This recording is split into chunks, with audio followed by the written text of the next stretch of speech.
Good afternoon, good day, happy Thanksgiving, friends. Welcome to Coffee Break. This is Dr. Michele. I am coming to you a bit earlier live today because I have some commitments, but it will not make me stop coming live and talking to you about some important things about our family life, relationships, and faith. So if you are here already, if you're ready to join or wherever you may be, are you watching it on team replay because nauna si Doc or something, or you are just here with me right now, please do join me for the next 30 minutes so we can continue our discussion about communicate to be intimate. The other day, a tita of mine was saying, sabi niya, she commented that, I thought your topic it's really about intimacy. Well, when we hear kasi intimacy, we have a different connotation of it. Madalas maisip natin that intimacy is just all about sexual intimacy in relationships. But do you know that intimacy is more, it's not just the physical or the sexual aspect in relationship. Intimacy is actually the person-to-person connection. Kaya we know each other intimately, so not in a physical sense, but we know each other's thoughts. We know how the person would feel. We know the inner life of the person. And isn't it that what we would like to have in a relationship? A very intimate relationship, it's actually a beautiful relationship. But kaya many relationships that are founded in good friendship, I'm saying here in particular in marital relationship, a good marital relationship that is formed in friendship, that has a deep level of intimacy, ang taas din ng nangyayaring commitment. And communication is actually the one that will help sustain intimacy because there's not going to be intimacy kung walang communication. So, balikan natin ha. The other day, I started talking to you about why do we need to communicate? And I mentioned that to better understand the other person, to work out differences, if you remember that, and to be closer and intimate. Because if you would recall, for those of are for those of you who are here with me, please do say hi and comment in the comment section that how your relationship has been deepened through good communication. And because of that, you're able to become closer and more intimate with the person you love. So, pwede bang may relasyon kayo pero walang communication? May relasyon kayo but the relationship would be very functional. It's just, what we call yung sabi nga nila, transactional. Kumain ka na ba? May kailangan tayo. So, it's just very, in my terms, it's functional or it's very administrative. Everything is administrative matters. Hindi nangyayari talaga yung deeper communication na what happens is that when we have a transactional relationship, especially with the people we love, our family, our partner, our spouse, come crisis situation, pag may problema, hindi natin ma-open sa kanila. And many times, sila na yung concern natin. What I mean is, we have a concern towards them. Sila yung reason why we're becoming stressed, why we're becoming burdened. Hindi pa natin sila makausap ng maayos. The other person would not want to talk to us. One question that rise up the other day is that paano kung ayaw makipag-communicate or ina-avoid ang deeper confrontation? Well, if the other person, either in a marriage, either in a family, would really not want to deal with any concerns, crisis, situation, or issue, simply because they do not want to communicate, I am sad to say that there might be lack of growth. There might be a lack of growth, and there's no way to work out the relationship. The only way to it, to grow, to learn, and to sustain a good relationship is through it. Through it, kailangan mong daanan kung may masasagasa ang feelings, kung may ma-offend, without us intending to offend. Many times, that's why when we talk to the other person, especially when it comes to intimate or important matters, critical matters in the relationship, our tendency is that we talk with them sometimes in a tone of pride, in a tone of blame, and Kaya we always need to go back to the tone of concern and the tone of we're looking after the welfare of relationship. So I guess I gave you a recap already. So Ruby, you're saying communication is vital in all types of relationship. Yes, you know, even in the workplace. Even in the workplace, there's workplace communication na pag hindi maayos mag-usap ang mga tao sa trabaho, di ba nag-aaway-away din? So I would like you to really reflect on what how has your relationship has saved you. If you have any questions that you would like to ask, please ask it now so we can I can actually include it in my discussion. So the other day I pointed out why do we need to communicate, and then now, and then I gave you, I think, 4 steps to be able to um, increase intimacy through communication. So the first one is affirm the good in the other person. The second is listen. Take time to really listen to the others, to the your partner, to your loved ones, to your child, to your teen, and to your friends. Listen to understand. That's the third and very critical. Listen to understand without judgment, without misalignment, without malignment. Whatever it is that you're having, sometimes all it needs for us to really discuss is simply to listen and not to have any judgment, because we need to recognize the other person as his her own person, and that he is growing in the process, he is learning in the process, and he is entitled also, she is entitled to also to her own sets of feelings and insights. And the fourth one, assertiveness, to share your feelings. You have to learn to assert your feelings also. So a relationship will actually thrive if we know how to assert our feelings. Parang ang hirap, di ba? Ang hirap na parang, i-assert ko yung nararamdaman ko. Yes, because how many of you encounter this? Taas ang kamay or press sa heart. Just, you know, put that comment section, put that this in the comment section. Just share with me. How many of you wouldn't want to share your feelings kasi baka ma-offend yung partner? Yung parang, I really felt offended already, and then you'll say na, kasi baka magalit siya, baka masaktan siya. Baka ako sa akin din lang niya ibabalik yan. So that might be a source of insecurity in the other person that you're confronting. So, yan, meron mas malalim na issue dyan. So, but we have to learn to be more assertive to what we actually feel, so that we can put it out in the table and we can discuss about it, because always the goal is to improve the relationship, to make it stronger, to make it better. So, let's go to the fifth. Okay. Ito, mahirap. I find myself in some situation, talaga naman na kahit na parang we're asking for God's grace to be able to be more loving, this happens. So the first point that I'll share this afternoon on how can we increase intimacy through communication, it's actually avoid blaming. Totoo yan. Walang mangyayaring improvements if the blame game continues. And I think it's happening many times in social media. Many times you see celebrities, they're washing their dirty laundry in public and then they're blaming each other in public. Blaming, sometimes people tend to blame because the other person would not want to take responsibility also for their mistakes, or they do not want, they're very ano tawag dito, one is that they're very proud, and then there's pride, and then they don't want to admit that they are part of the problem rather than the solution. So if I understand that there are points in our lives that we would like to understand, but we're so drained to understand because we just would like the other person to acknowledge that, hey, you're affecting me also. What you're doing is no longer healthy for us.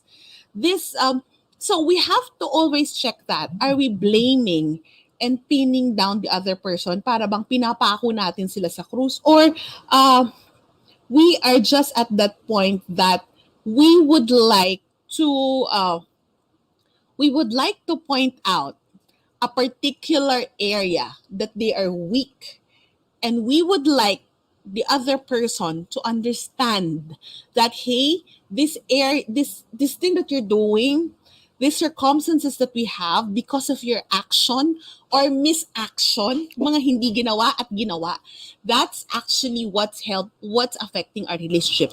Always, while we don't want to blaming, I think, in my personal view, blaming, I don't know with you, but blaming is just putting the buck on the other person. Ikaw ang may kasalanan, bahala ka. And sinisisi lang natin. But magkaiba rin naman yung correction. Correction, it's actually, there's a tone of love, there's a tone of seeking communication, seeking, yeah, let's sit down about this, let's communicate about this. It's not that I'm blaming you, but I would like you to recognize that this is happening and I'm hoping that we can work it out. So that's different, right? Because the other is just about putting all the problem on the other person. The other one, it's that because we're partners, because we are here in a relationship together, either family or spousal relationship, we would like to work it out. I would like, I'm reaching over my hand. There are things that you're doing that's affecting me, and so we're affecting each other. Ito yung pwede nating, I'm reaching out in the tone of concern and a tone of love and for the family's welfare. Does that make sense? Do you see the difference? So I hope it's not a blame game in your relationship, because blaming will actually stop the communication altogether. When we keep blaming, ayaw na natin pag-usapan. Sinisi mo na ako, lalo na kung maraming insecurities, kung maraming hurts at maraming ng baon ng mga hinaing at wounds yung isa't isa. Ang dami ko nang sinabi. Somebody said here, hi Kim, sometimes I don't want to share anymore because at the end of the day, the blame would be put on me, makes me feel invalidated. And because of that, that's why when you feel that the blame is being put on you, that's when you have to learn to assert that, yes, I recognize that I am part of the problem, but we are here together and we are a system. So if you validate yourself, recognize yourself, that's something that I need to tell you. So you have to learn to actually acknowledge yourself. You have to learn to acknowledge yourself so that you can actually have that ability to share. So it's actually an invitation. So I hope that this is something that can work out for you, Kim, that you are entitled to share, but you have to share and share it maybe in another tone, maybe in another way, maybe in another timing, but you have to learn to assert also, because if you do not allow yourselves to do this, it just might be harder and harder, and the other person would feel that it's okay to treat her like that, that there's, forever ka nang mai-invalidate. I hope that you're getting what I'm saying here. So, another thing that I'm sending hugs to you, and I hope that you're okay. Another thing that we can always look into. So, you always check, there's a tone of blaming or there's a tone of concern. Correction, it's with concern and love. Blaming, it's just with pride and anger, okay? Another thing that I would like you to reflect about, focus on resolving issues to deepen the communication. Focus on resolving issue. The problem with our culture is that marami sa atin ayaw pag-usapan ang problema. Tama ba? We don't want to talk about issues. We don't want to talk about problems. Pag meron ng parang magiging uncomfortable, when it's becoming comfortable for us to really confront, let's change the term. There's a term that we use there, care front. Because you care and you would like to deepen the relationship, to resolve the issue, you would like to resolve it by deepening your communication, and you would like it also to be the point that there's a carefrontation. Parang, teka lang, pwede pa natin itong ma-improve, pwede pa natin itong mabago. I'm concerned with you because umaga ka na natutulog, and then nagkatrabaho ka pa the whole morning. So, So it's not actually blaming the other person for what they're doing, but actually using that tone of concern because you would like to resolve the issue. I would like us to resolve the issue kasi pag ikaw ang tinanghali ng gising, lahat tayo apektado. So, you see, a family, in any relationship, that's a system. And in a system, sakit ng kalingkingan, dama ng buong katawan. So, if you would remember, when the lockdown started, many families didn't realize that there are issues. You agree with me? Kasi dati, parang feeling natin okay lang lahat because everything, it's being left when we leave the house. But in reality, a lot of issues, a lot of patterns, unhealthy patterns, maybe in our sleeping, maybe in our communication, and maybe in our way to resolve conflict, yung mga issues, nakatago lang dyan. Pero, um, hindi na talaga napapansin. So you have to realize that always we focus on resolving issues kasi walang relasyon na walang issue. Walang relasyon na walang conflict. Walang relasyon, walang families, walang marriage na walang problema or concern na pagdadaanan. It's always concerns, struggles, issues, problems will always be part of the package. But remember, any issue can be resolved right away so it will not become a crisis. A crisis, if the issue would progress, it becomes a problem. If it becomes a problem and it continues to gather other problems, para siyang cancer, it becomes a crisis situation. You understand what I mean? So, nagsisimula sa maliit na issue. Pag hindi yan na-resolve at hindi yan naayos, that becomes a crisis situation. Can you relate with what I'm saying? So, one of the tools that we can actually use to help couples, to help marriages navigate all the issues, all the concerns, all the problems that they might face, plus be able to handle the crisis situation, even in this pandemic, is actually to deepen communication, get to know each other again. Kung malayo ang loob, spend time with each other. Kung talagang ayaw makinig, pondo muna. Yun yung sinasabi ko, pondo muna. Kahit mababaw yung communication, ideally siya na malalim. Pero minsan parang we have to get to know each other again. Parang kailangan ko kilalanin ulit yung anak ko. Parang nagbabago yung needs niya. Especially with kids of teenager. I would relate with you. Parang kailangan mong timplahin kung ano rin yung mood, kung ano yung reaction towards certain situations and towards certain issues. If we need to do that, we need to do that because we love them and we would like to always deepen the communication. At hindi yan mangyayari ng one-shot deal. It's a continuous process. It's a process, so trust the process. If you know that you're working on it, it's about the progress, not the perfection. And lastly, I would like you to realize that we have to learn to prioritize the relationship. What do I mean by this? We have to learn to prioritize the relationship.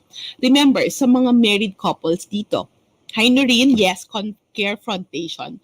What we need to realize is that we have to go back to the time that we were courting, we were dating, and we were boyfriend and girlfriend. I remember one of the statement that Pope Francis said when he was in that mass for the families when he was here in Manila. I think that this is the mass in UST. He said this very striking statement.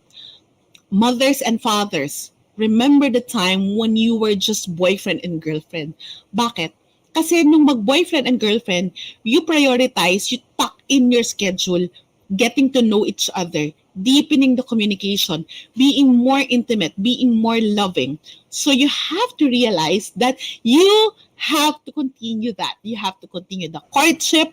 Kayong dalawa dapat ang naglalandian, kayo dapat yung nagko-communicate, kayo dapat ang nagko-connect sa isa't isa. Because at the end of the day, I'm sorry to say this, friends, if your kids have already left the house, you will be left with your marriage. We will be left with our marriage. While many parents would say, many couples would say, no, we prioritize the kids more than anything.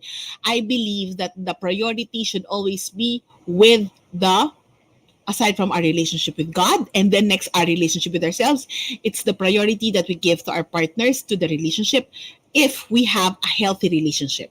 For the relationship to be healthy, we have to prioritize it because even if your kids are smaller, simply because you are married and committed to each other. Sinumpaan nyo, I take you as my husband, I take you as my wife. You did not take each other to be the parents of your kids because the kids will eventually have a life of their own. The kids will eventually leave the house and make their own families, make their own life. And who would be left with? Each other. Sorry to say, it's each other. So, kung ngayon pa lang, kami, the thing that my husband and I were reflecting about, na sa lahat ng issues namin, yes, we are not excused. We have issues also.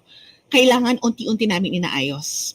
Kasi we don't want to reach the time that we're old and gray. We're supposed to be aging happily and gracefully and ang dami pa naming issue na inaayos. So I hope that these are points that you can reflect about. So how can we communicate to be able to be intimate? Go back to the time that you were boyfriend and girlfriend because that's getting to know each other. For who knows, iba yung persona mo ngayong pandemya. Iba yung naging interest mo, nag-iba ang takbo ng buhay. So we have to continuously spend time and get to know each other again. Okay, so let me just capture this. So totoo po yan. I grew up not learning how to communicate my feelings. It affected my relationship, not just romantic. I think this is an area that I struggle with. I'm continuing to grow. And what I guess possible din na hindi natin nakuha ang ganitong skills. I'm grateful for my husband who is kind and patient with me even when my comms during heated moments are we subpar. So, last point that I would like to share with you, friends, in communicating it, we need to evolve. Because actually, in the years that I'm married, I realized that hindi similar. Maybe the existing patterns are there. Pero may mga bagay sa communication at sa relasyon na nag-evolve, nagmamature, nagbabago, nagdidigress. Kasi yung buhay, ganun din. So we always need to work on it. We are all work in progress. And that's a given. So I hope that you find out what will work for me in this stage in my kids' relationship, in this stage that I am in with my family life, what would work for me? Magkaiba yung takbo ng communication, magkaiba yung takbo ng buhay pre-pandemic, magkaiba rin yung needs ng mga bata before. So, hindi pwedeng sabihin natin na dati naman ganito yung nangyayari. There's no more comparison. We need to reboot, retool, and actually learn new patterns in communication, learn new ways to connect with each other because we would like to grow old better. We would like to be more intimate with the people that we love most because that is something that this pandemic has highlighted the value of the people that we love most. And we also choose to work on healthy relationships. So, di ba, kung yung relationship natin, mas gusto natin maging healthy, or ito yung relationship sa akin na healthy, this is a life-giving relationship, so I would give more time, energy, and resources for it to grow deeper and intimate. Either it's your marriage, either it's your partner, either it's your boyfriend or girlfriend. Of course, it's your spouse, hopefully, not another spouse of yours, and more importantly, your kids and other family members. So I hope that this coffee break has breakthrough and break thoughts with you. You can share with me what are your thoughts about communication. You can share with me your own ways. Baka meron kayong sariling yung paraan on how to have healthier communication so that we can still learning, we can continue learning with each other. So this is Dr. Michele Lignay. Happy Thanksgiving, friends, especially to the friends who are watching, who are in the US, and we hope that you enjoy this coffee break episode. Share this to family and friends, and if you find it in your heart that you are blessed with coffee break, you may support coffee break by sending, of course, digital gifts called stars, and you may also send me an email to be able to ask for the Gcash account that you can send your support for coffee break. So that's about it. I hope that this is helpful. Please leave a comment here and tell me what is your main thought today, or what are the tips that is working for you in order to have more intimate and better communication with your family and loved ones. I hope that you are blessed today, and let's keep blessing the world and bless the loved ones, our loved ones. So this is Dr. Michele Lignay. Magandang hapon! for coffee break.